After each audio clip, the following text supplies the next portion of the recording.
readers, Matt here to tell you about a new series of book reviews on Bankakitty 408. Now, as we all know, there are many different ways to tell a story. Two of the most prevalent ways in today's world are books and movies. In fact, many of our favorite movies have been based on our favorite books. But because these two storytelling methods are so different from each other, sometimes the stories will have to be tweaked a little bit in order to translate them to the visual medium. As a result, the stories become bastardized and sullied, and this new series of book reviews, Books versus Movies, will show you exactly how that happens, leaving you no doubt in the world that books will always be infinitely superior to... Just a minute. What? You're not seriously going to go through with this, are you? What do you mean? You're actually going to get on YouTube to bash movies and rant about how books are better? I'm not gonna bash movies, but come on, books are better. Says you.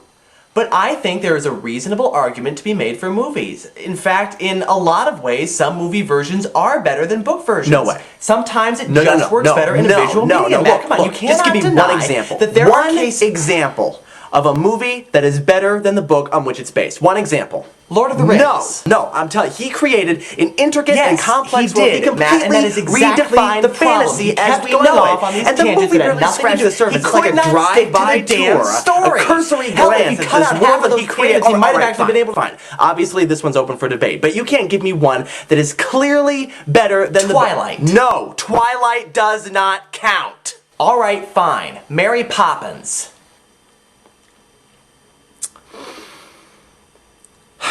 Alright, point taken. Thank you.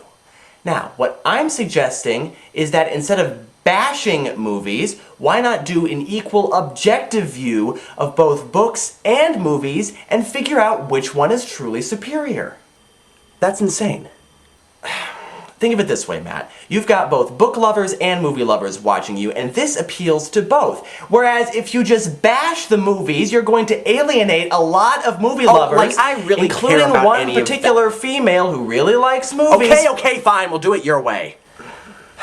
So I will look at both books and movies and try to objectively decide between them which... What now? I'm sorry. I'm sorry.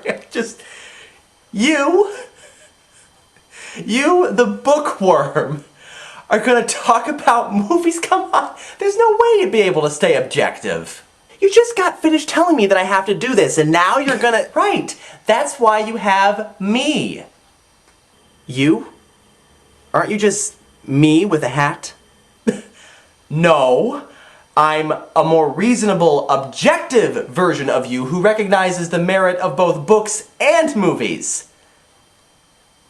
With a hat. Well, not that the movies have a hat, it's me. Got it, thanks. Good grief, how many clones do I have now? Try not to think about it. So you'll be looking at the movies? Yep, I'll be the Matt that looks at the movie side of things. I guess you could call me the Matt Hatter. Are you going to be making jokes like that the entire time? Oh, come on, I didn't even come up with that one. Alright, fine. So in this new series of reviews, we will be looking at books and movies that are based on them. We'll analyze each carefully, looking at characters, plot, and just in general, how each one uses its unique method of storytelling to its fullest advantage.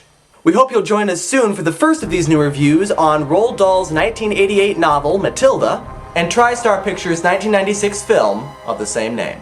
Until then, happy reading. And happy viewing.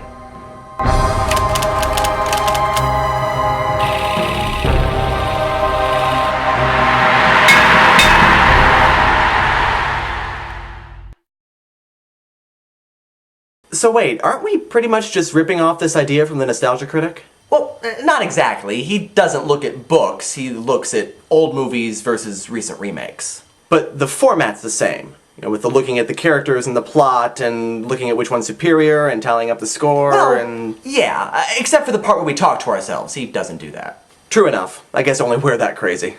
Yeah. And Mika Kitty. And John Green. And Wheezy Waiter. And actually a lot of people on YouTube.